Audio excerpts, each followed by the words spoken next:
I'm Chad. This is my kitchen.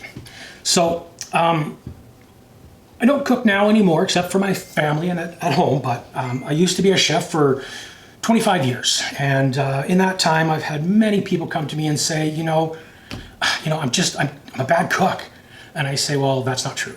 There's no such thing as a bad cook. There's three issues.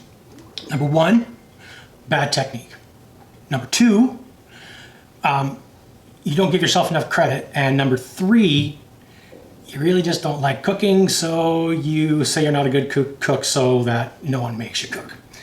Well, today, I'm gonna help you with the starting of the technique, because the other stuff is a bunch of bunk. Because really, the truth is that if you don't know what you're doing, you don't know how to use things properly, yeah, you're gonna be a bad cook because it doesn't go together well. So the first thing we're gonna learn about is knives. That's where it all starts. If you can't cut, or your hand gets sore, or whatever, or you've got dull knives, it's just not gonna be a good product. You're not gonna like it, you're not gonna have fun, and it's not gonna be good, and you're gonna be a bad cook. So, as you saw, there's a number of different types of knives. Do you need that many? Absolutely not. That is a collection of 30 plus years of knives there. People also ask me, do I have to break the bank getting a set of knives? No, but you do get what you pay for. You want to get the best knife that you can afford. So, for instance, this knife here is the knife that I had in school 30 years ago. It's still in great shape, it's still sharp, I still use it, it's still a perfect knife. This should last me another 60 years. I can pass this on to my family. So it does matter, the quality of the knife, but you don't have to break the bank getting it. The other thing is, you'll see different knives, like this has a flat edge, and then you have some that are like this that are fluted. The fluted helps the product not stick to the knife, so that when you're cutting, it falls off and it's not piling up, and you gotta play with it and it's all that. So you'll also see that these ones are both very shiny. So these are a stainless steel. They are, German steel can be that way. A number of different steels can be that way, but this is a stainless type steel, which is a very good knife. It holds its edge decently, but it's not the best option for keeping an edge. This knife, however, looks like a piece of garbage.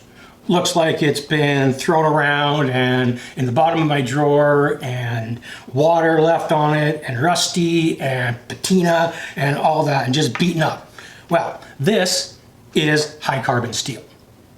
Fantastic for keeping an edge, very, very sharp, but a pain in the ass to look after. This color is natural. This is normal. You have to oil this, you have to baby this, you have to take care of this. These never go in the dishwasher, ever, ever, ever. In fact, well, as a rule of thumb, don't put any of your knives in the dishwasher. Just wash them by hand. Don't give me a heart attack. I'll know if you're doing it. So, there is a right way and a wrong way to hold a knife. People say, this is the way to hold a knife. I've got control. I put my finger on top. If I did that in cooking school, this is what I'd look like now. My chef would cut off my finger. That is not how it's to be held. You hold it with your thumb, your forefinger, and you hold it on the handle itself. We'll do a quick close-up here, and we'll show you a better way of holding the knife. So as you can see, the parts of the knife, you've got your handle, and you've got your blade, and you'll see that the handle is angled. The handle is angled. The handle is angled. Handle is angled. You get the point. The reason that is so that when I go to hang on to my knife, index, thumb, and I hang on to the knife so that my hand wraps around the knife.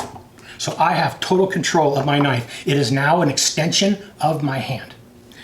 Okay, you're gonna say, Chad, it's uncomfortable to hold a knife that way. And I'm gonna say, you're right, it is. But once you practice using it this way and you get used to doing it, it will become a natural act to hold the knife, and you'll just pick it up and automatically hold the knife like that. It takes some time to get used to it. but it is the right way and the best way to hold the knife. This way or this way, your knife is moving all over and you're gonna end up cutting your fingers off. Or the tips of your fingers or whatever. Anyways, you're gonna have bloody stuff and no one wants to eat that. So again, index finger, and again, obviously right-handed, left-handed. If you're left-handed, same thing. It's index forefinger, doesn't matter. There is not a right-handed or a left-handed knife, and if somebody tells you something, they're just trying to get more money from you. So each knife has its own balancing point. So as you hold it, it's nice and so you can rock it against your cutting board.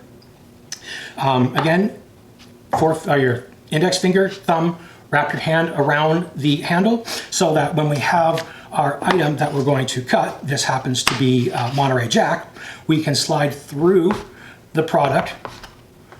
And as you see, it's kind of hanging on to the knife there. So the beauty is with the fluted, when we're cutting, we can just slide and it just comes right off the knife. And it's just, and as you see, I'll turn this way a little bit so it's easier to see, the tip of my knife should never actually leave the cutting board. It slides along the cutting board. You don't hear we're not chopping. This is how you cut. It slides, it's a rocking motion. And it's in the wrist and the shoulder. And it just slides along and goes over and slides and slides and slides. We talk about how our hands should be held, holding the product. Your hand, your knife should be resting against your finger. Shouldn't be coming out or you're gonna lose the tip of it. It's always a flat edge. The knife is always in contact with your fingers, okay? So what I challenge you to do is get something fairly soft like a cucumber or don't go with something too hard like a carrot or a potato, something like that. And start practicing just this rocking motion of lifting up and coming down and just resting. This is not a race. This is not a competition. Go nice and slow. Get that motion of keeping the knife on the cutting board and sliding and just keep it rocking like that. Well, on that note, if you have any questions, have any comments, or you want to see something different, please leave it in the comments. It's been fun being here. Thanks for watching, and we'll see you next time.